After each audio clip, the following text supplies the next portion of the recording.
Yes, ikiwa bado inaendelea kuweza kuchambua au kuweza kutafuta wachezaji ambao wanaweza wakakaa katika nafasi nzuri ili kuweza kuirudisha Simba katika mstari kama ilivyo kipindi cha nyuma, lakini sasa inaonekana kwamba Simba na yenyewe kuweza kuondoa kabisa wachezaji ambao inaonekana kwamba kocha maybe huenda hawahitaji au kutokana na kila ambacho yeye ameweza kukiona, basi kuna uwezekano mkubwa wachezaji wengine wakaondolewa kabisa. Mfano mzuri, kocha wa Simba amedai kwamba Mutale, Mukwala, Komau Karabu na Mligo hao wote hawataki kwenye kikosi chake. Kwa hiyo kuna uwezekano mkubwa hawa watu wakaondolewa kabisa kunako katika kikosi cha Simba Sport Club. Ijapokuwa baada ya kuweza kuwaondoa hao wote kuna watu na mashabiki wameweza kulalamikia kuhusu swala la Mligo, kwamba kwa nini Mligo, kocha anamuondoa Mligo. Mashabiki wengi wameonekana kulalamika kutofurahishwa na kitendo cha kocha kuweza kumuondoa Mligo, kwani ni moja wa wachezaji ambao wana rekodi nzuri na ni moja wa wachezaji ambao wanafanya vizuri sana. Sasa kwa nini labda kocha hamtaki? Sasa hao ni mashabiki tu wameweza kulalamikia kuhusu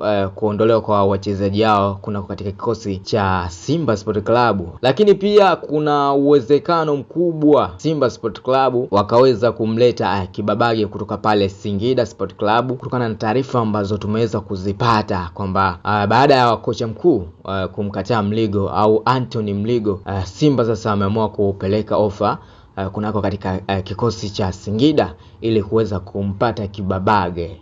Kumbuka pia Pimpin Kamara yuko katika majeruhi au majeraha mazito sana. Bado haijajulikana hali yake ikoje, inaendeleaje. Sasa kocha aliweza kuuliza kwamba kama vipi au kama inashindikana basi kama hayuko sawa mpaka sasa hivi kwenye hili dirisha dogo la usajili, basi kocha alihitaji kuweza kutafuta goalkeeper mwingine, yani aweze kuletewa goalkeeper mwingine wa kigeni. Ingawa kuna rumors zinasema kwamba Simba kwa sasa wapo kwenye mazungumzo na yule goalkeeper wa Azam FC Issa Fofana, kijana mwenye umri wa miaka 21. Kwa sasa kikosi cha Simba Sport Club inaonekana kinaondolewa kabisa, hata nusu ya kikosi, kutokana na kile ambacho anakiona kocha. Kumbuka tu katika hao wachezaji wote kuna wachezaji pia wengi wageni ambao wanaweza kuingia kunako katika kikosi cha Simba Sport Club. Dondosha komenti zako alafu tuambie kwa kile ambacho ameweza kufanya au anachokifanya kocha wa Simba Sport Club, je, ni sahihi au inakuwaje? Kumbuka ni Mponela Updates, nenda pale YouTube andika Mponela Updates, then subscribe ili uwe unapata taarifa zote ambazo zimekuwa zikipostiwa kwenye mitandao yetu ya kijamii. Katika kipaza, mimi ni Sai, bye bye.